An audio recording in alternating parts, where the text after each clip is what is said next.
If you have a question, raise your hand and I'll bring you into the room. Steve Popper. Can you just talk about what you saw closing out the game that, the lead kind of goes away there late and these guys come back to 10 straight to start overtime? Yeah, we were disappointed. Obviously, we didn't close it the way we would have liked.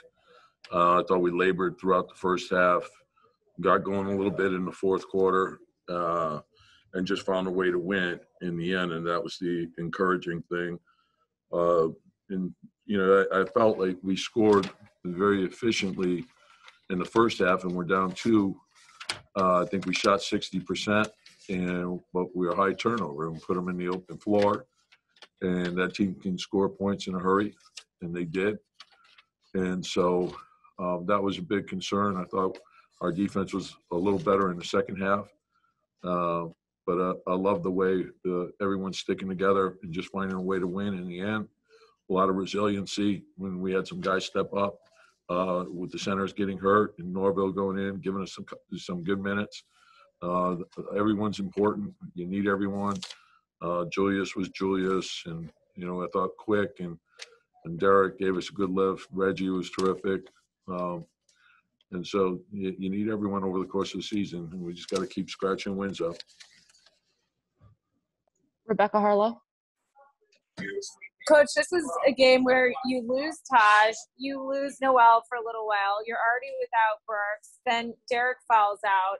So many guys that make big plays for you. What can you say about the toughness that you got from the guys that you did have on the floor? Yeah, and that's what I like about the guys that are not in the rotation. They're great team guys, and they put a lot of extra work in, and they're prepared when they're called upon. And that's what you need from everyone. And so there were situations where Kevin was in, situations where Frank was in, and we were searching tonight to get ourselves going. But that we have a true team, and they all play for each other. Mark Berman. Hey, Tom, how is Taj, how is Nerlens, and how physical was this battle tonight? Yeah, it was pretty intense out there. And so they'll be reevaluated tomorrow. Taj's case, lacerated eye. I think Nerlens had a lacerated lip. So we'll see where we are tomorrow. Christian Winfield. Hey, Coach, just obviously Trae Young was a handful to deal with. When he goes down in that third quarter and doesn't come back, how does that influence what you're able to do defensively, and does what you're able to do change when he's out of the game? Well, I think, and obviously he's a great player, and he commands a lot of attention, but they also, Bogdanovich and Herter have been playing really well for them also. And then when they picked up Lou Williams, that added a whole different dimension to their team. And I thought Capella hurt us. He put a lot of pressure on the rim, and you have to be tied together. And, so as the game unfolds, you try to make adjustments that you feel can help you.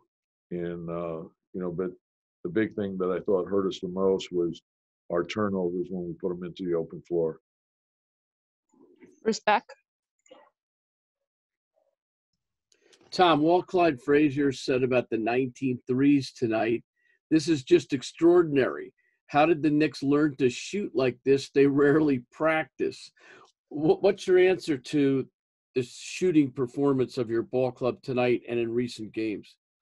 Well, actually, we've put a lot of time into the shooting. So guys come in at night. They do come in, for our shoot-arounds in off days or film days, but they're also shooting days. So they've made a very serious commitment, and we knew we had to. It was a big concern going into training camp was how well can we shoot the three. And I think by working the way that they worked, it's given them confidence. And I've always said, I think the two biggest things with shooting are confidence and concentration. So if you make that commitment to put the work in and you groove your shot and you have a checklist on your shot, it helps. And You can see that guys, and we're shooting the right threes too, and that's probably the most important thing, because if you're shooting the right threes and you're not just jacking up any old three, it allows you. Everyone knows when the ball's being shot. It allows you to get your defense set going back. So I think that's important as well. And of course, you got to put pressure on the defense, and that means that you need a drive, you need the ball to hit the paint, and then you need a spray out, and then you need a pass. And if you do that, you should get a rhythm three. Steve Popper. Hey, Tom, a lot of these guys on the roster haven't been in playoff games or tough games down the stretch. When you get a game like this that's physical and overtime and you move into fourth place, what can this do for these guys? Well, you take everything step by step. There's a lot of physical teams in the league, and there's a lot of talented teams. So I think as you head down the stretch here, you want to be playing your best. We try to challenge all our players mentally every day. So you're building the right habits. And when the season ends, hopefully you're playing your best basketball. Thank you, Coach. Hey, everyone. Immanuel Quickly's here. If you have a question, raise your hand and I'll bring you into the room. Mark Berman.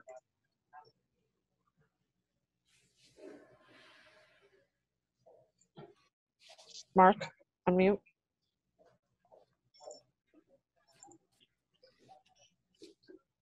Rebecca Harlow. Immanuel, one of the things that you've told me in the past is you like to play the best, you want to be the best, you love the competition. What has this experience been like for you, just the fight in all these games, winning 8 straight, sole possession over fourth? Where's your head right now?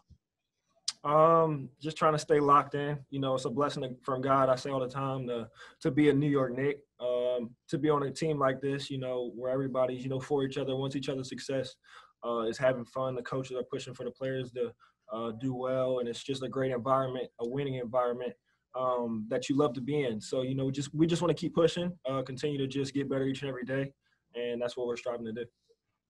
Christian Winfield. What's going on, Immanuel? Congratulations on the win. How would you describe Tibbs' coaching style? Coach Tibbs is, for me, he's kind of like Coach Cal from Kentucky. He pushes me every day, on and off the floor. He challenges you mentally. And then, he holds you accountable. Whoever's on the floor, if you're not on the floor, holds you accountable, especially to be on time, early, all that type of stuff. So he's somebody that you want. He's just going to push you, defensively first, and then on the offensive end, he lets you go and he lets you hoop. So that's all you really ask for. Steve Popper. Immanuel, a lot of the players had spoken in recent days about the importance of this game, knowing it's fourth place on the line. As physical as it was overtime, what does it say for you guys to come out and do what you did? Does it feel almost like a playoff game here? Yeah, and we stressed that early in our shoot around, early in our walkthrough. This was going to be a playoff type atmosphere, a playoff type physicality. We wanted to be ready for that, and I feel like our guys, especially the vets that we have on our team, are very physical guys. So we relish in that, we embrace that, and I think you've seen a little bit of that today, especially in overtime. Mark Berman. Hey, Immanuel, are you surprised at how solid a three-point shooting team this has become? And how does it work when you guys come back at nighttime? I mean, is anyone there? Do you guys have key to the gym, or how does that work? I'm not surprised because I see all the guys that put the work in, whether it be late at night, early in the morning before shoot around, before even on game days, people are putting in a lot of work. So I'm not really surprised. The numbers always going to fall where they're supposed to fall as long as you putting the work in. So, and then also we have like a key card and we have 24-hour access. Coach Tibbs might turn the key card off tomorrow because he declared a blackout day, so nobody's allowed to go into the gym. I'll probably still find a way in. Rebecca Harlow. Quickly, 2 for you. Describe to us what exactly is a blackout day. I don't think I've heard you say that before. And also just, when Rose fouled out tonight, for you, did you at that point think, okay, I'm going to get more aggressive? Or is the mindset of this team that there are so many guys out on the floor that can produce that you really don't have to change your role? gets order from Tibbs, and he basically just declares that nobody's allowed to be really on the court, and doing stuff. We got an early game coming up, so he declared that. Really, nobody's supposed to come in, but the guys that want to get work, we probably still come in anyway. And then the question about when Derrick Rose went out, it's unfortunate for us, but as a NBA player, you just got to be ready to step up, the next man up. We say it all the time, and I use it as a little bit of both. Want to get really aggressive. I try to stay aggressive regardless of who's on the floor, and then also we have so many great players on our team that we use that to our advantage too. Quick! Thanks, guys.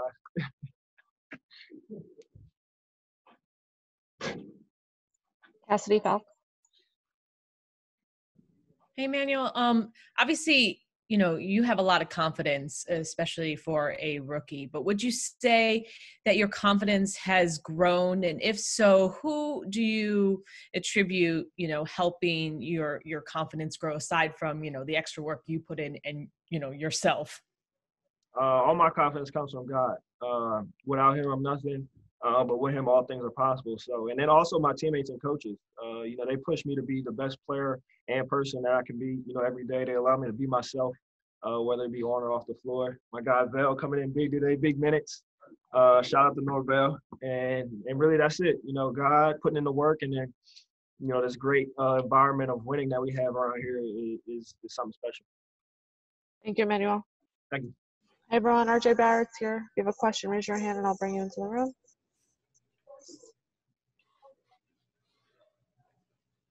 Bobby Childs. RJ, congratulations on the win tonight. I wanted to ask quickly this question, but I'll pose it to you. Your second year in the league, you went through it where you had to make adjustments after other teams made adjustments to you. What are you seeing with Quick in terms of the way he's making adjustments after they adjusted to him? He's being aggressive. And that's really what you need. Whenever you're aggressive, you can figure it out. You get your rhythm going, and then somehow, some way, the game just rewards you. Jeffrey Bernstein.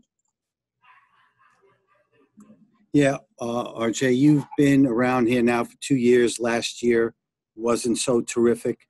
How exciting is it to play in a game like this tonight, where there was really a lot on the line, and you pulled out such a great win? Feels great. It just shows how resilient we are, how together we are. You see it. Everybody's playing well. Julius is obviously killing. Then, down the board, everybody's getting their numbers because, anytime, we're all sharing the ball and we're playing defense and getting out. Our bigs are doing a great job down there. Neuro's been blocking shots like crazy. So it's just, it's a total team effort, and, man, it feels great. Mark Berman.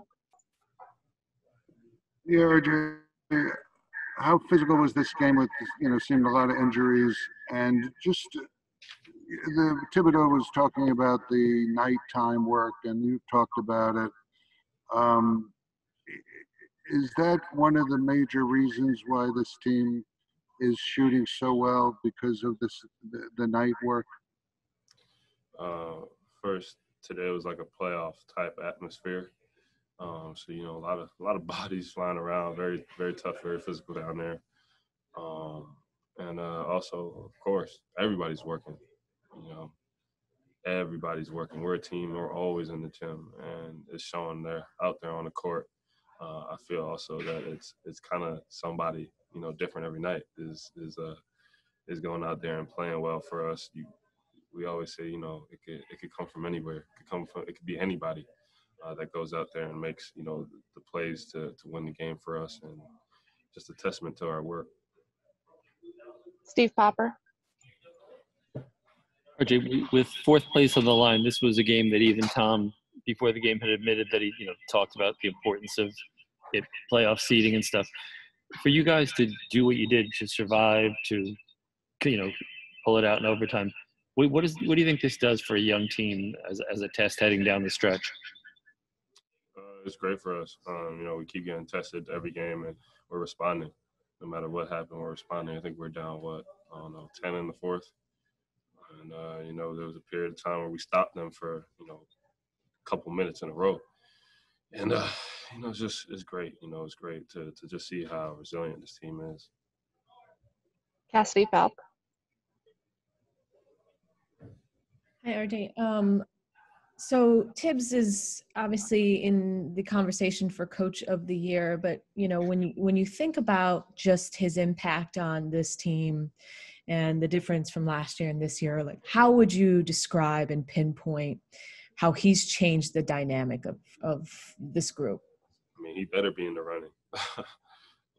We all believe in Tibbs. Tibbs been doing just a tremendous job, just the way he's turned everything around and the way he has us, playing hard every single night. And we're getting wins, just from him to the whole staff, just night in and night out, every day, working hard, just pushing and pushing. And, man, it's just a great feeling. I'm sure the fans see how hard we're working, and having them in the Garden has been great overall. So just the whole Knicks organization as a whole has just been great. Christian Winfield.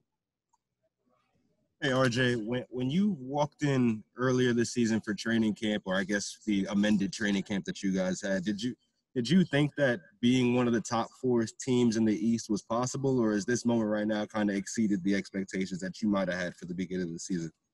I think it exceeds everybody else's expectations, but, we know what we could do. We know who we are, and we're showing it every night, and we're going to continue to do that, continue to stay together, and that's all that's important. Thank you, RJ. Thank you. Julius Randall's here. If you have a question, raise your hand. Rebecca Harlow. Julius, with this game tonight, and you're in a situation where you lose Taj for a while for the game, you lose Noel, and then Derek fouls out, etc. You're already down Burks. You don't have Mitch. Is there a feeling that you guys have to get more aggressive, or is there just a belief that everybody on this roster, if they do their role, you'll be fine with this big 15 notion that you have? Yeah, absolutely. That's just exactly what it is. We've faced many challenges and different situations where things haven't gone our way this year and other guys step up. So, we just have one common theme is find a way to win a game, regardless of what's thrown our way, and that's what we've been doing. Mark Berman. Hey, Julius. How does 4th place sound? Is this kind of a dream-like 2 weeks for you guys? 4th place sounds good, but like I said, we're not done yet. We have a long way to go. This is not about just getting 4th place or whatever it is. We're trying to build something here. We're trying to build a culture. We're trying to do things the right way, and we have a team that everybody believes in each other. So we feel like we can do anything. Anything's possible for us. Steve Popper. Julius, you have a lot of young guys here who haven't been in things like playoff games or even games like this down the stretch. For you guys, what is an overtime, knowing 4th place on the line here? What does this do for you guys heading down the stretch here? Hopefully just builds our confidence as a team that through adversity, whatever it is, that we can go into late games and finish those games and win those games. We've been challenged throughout the season with those games, and sometimes they haven't gone our way. And right now we're finding a way to close games, win games. So, hopefully as the season goes on and into the playoffs, we can, have the confidence and belief, and we're battle tested to where we know how to close these games out. Christian Winfield. Hey, Julius, you guys have obviously won 8 in a row. What's it going to take to – obviously, you might not win out. You got 12 games left. But what's it going to take to sustain this level of play for the rest of the season? Just a focus, attention to detail, whatever it takes, honestly. We're a deep team, 1 through 15, like we've been saying. So for us, it's really just going to be the attention to detail and a certain level of focus, the little things. Last question, Mark Berman. As some of the players do. How late are we talking about at night, guys coming in? How late? I don't know necessarily how late. It's just really just one. A lot of times we're on the road. Whatever time we get in, hit the plane. Guys head to the gym sometime within the afternoon. So I don't know specifically how late. It's not like a 1 a.m. thing. it's impossible. But you know, guys are coming in the afternoon, getting their work in, not just on the road, but at home as well. See you guys. Thank you.